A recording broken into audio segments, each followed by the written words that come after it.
Abad ke-8 terjadi antara tahun 400 sampai 1400. Pada masa ini, hidup tidak direncanakan untuk bahagia. Orang bangun pagi tanpa tahu apakah malam nanti masih hidup. Jalan rusak, makanan langka, hukum berubah sesuai siapa yang berkuasa. Sementara para bangsawan hidup tanpa menyentuh tanah, rakyat mengubur lapar dan takut setiap hari. Dan ini bukan kisah segelintir orang. Ini adalah kehidupan jutaan manusia selama 1000 tahun.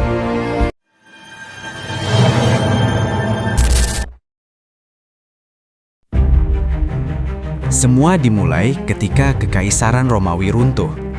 Bukan hanya istana yang jatuh, tetapi sistem yang selama ratusan tahun menjaga kehidupan manusia. Tentara pergi, hukum menghilang, administrasi berhenti. Jalan peninggalan Romawi rusak dan ditinggalkan.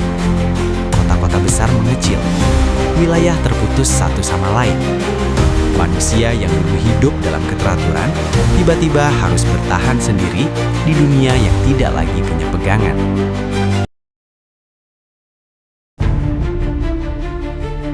Tanpa Romawi, Eropa terpecah. Tidak ada pusat kekuasaan yang kuat. Tidak ada hukum yang konsisten. Setiap wilayah punya penguasa sendiri. Setiap penguasa punya aturan sendiri. Hari ini aman, besok bisa terbakar. Politik hadir sebagai ancaman, bukan sebagai pelindung. Sebagian besar manusia lahir sebagai petani dan mati sebagai petani. Mereka bekerja di ladang berlumpur dari pagi hingga matahari tenggelam. Hasil panen tidak pernah pasti. Pajak tetap harus dibayar. Jika sakit, mereka tetap bekerja. Jika panen gagal, mereka tetap ditagih. Hidup bukan soal berkembang. Hidup hanya soal bertahan. Rakyat hidup dekat tanah, dekat lumpur, dekat kelaparan. Sementara itu, para bangsawan hidup di balik dinding batu. Pakaian bersih, makanan cukup, jarang menyentuh tanah, yang sebenarnya memberi mereka kekuasaan. Perbedaan hidup itu begitu jauh, hingga penderitaan rakyat dianggap sesuatu yang wajar. Saat kehidupan sudah rapuh, ancaman datang dari laut. Viking muncul tanpa peringatan. Kapal mereka membawa api.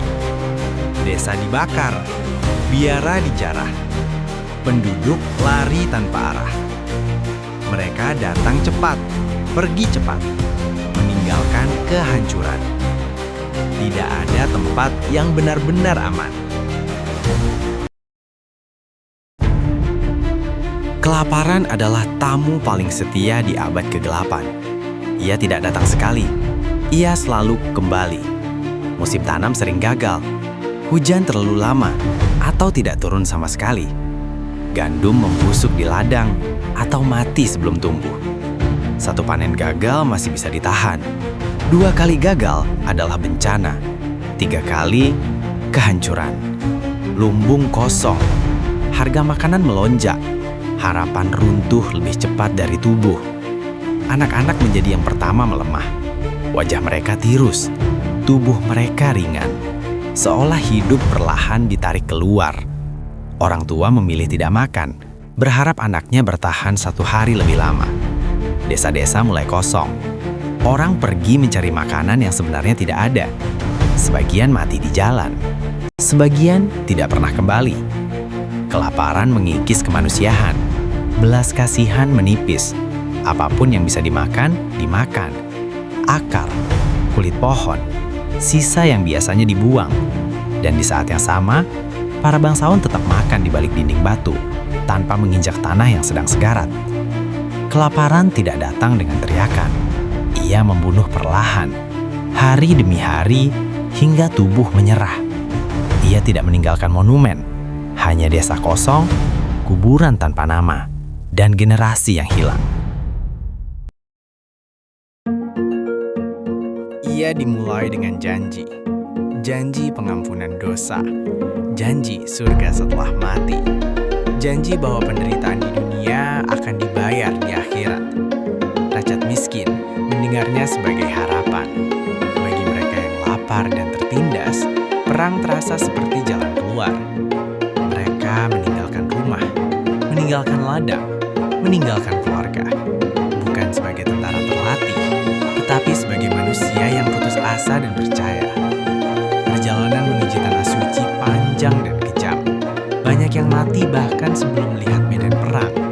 Kelaparan di jalan, penyakit, cuaca yang tidak dikenal. Namun mereka terus berjalan, karena mundur berarti kehilangan segalanya. Saat kota-kota Timur Tengah akhirnya terlihat, yang datang bukan kedamaian, melainkan darah.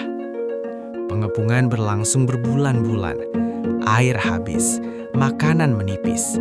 Orang-orang memakan apapun demi bertahan satu hari lagi. Ketika tembok akhirnya runtuh, kota jatuh dalam satu malam. Jalan dipenuhi ceritan, rumah terbakar, dan iman berubah menjadi pembenaran kekerasan. Tidak semua yang berperang adalah monster. Banyak yang gemetar saat mengangkat pedang. Banyak yang menangis setelah membunuh. Namun, perang tidak peduli pada perasaan. Bagi para bangsawan, perang salib adalah kehormatan, tanah baru, dan kekuasaan. Bagi rakyat biasa, ia adalah kuburan jauh dari rumah. Dan saat satu perang salib berakhir, yang lain dimulai. Perang ini tidak berlangsung setahun atau dua. Ia berlangsung berabad-abad. Generasi lahir, tumbuh, dan mati dalam bayang-bayang perang suci. Saat semuanya selesai, yang tersisa bukan kemenangan. Yang tersisa adalah kota hancur, iman yang retak, dan luka yang diwariskan lintas generasi. Perang salib mengajarkan satu hal pahit. Ketika Tuhan dijadikan alasan, manusia bisa melakukan apa saja. Ilmu terbatas. Jawaban dicari lewat keyakinan.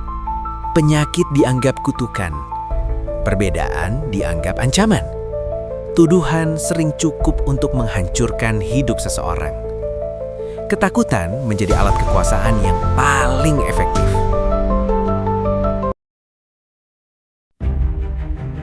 Lalu datang wabah, tidak memilih kaya atau miskin, tidak peduli iman. Dalam beberapa tahun, jutaan orang meninggal. Desa kosong, kota sunyi, kuburan penuh. Kematian menjadi bagian dari kehidupan sehari-hari. Setelah ratusan tahun penderitaan, perubahan kecil mulai muncul. Ilmu perlahan kembali, pendidikan tumbuh, buku menyebar. Abad kegelapan tidak berakhir tiba-tiba. Ia memudar perlahan saat manusia mulai berani berpikir lagi.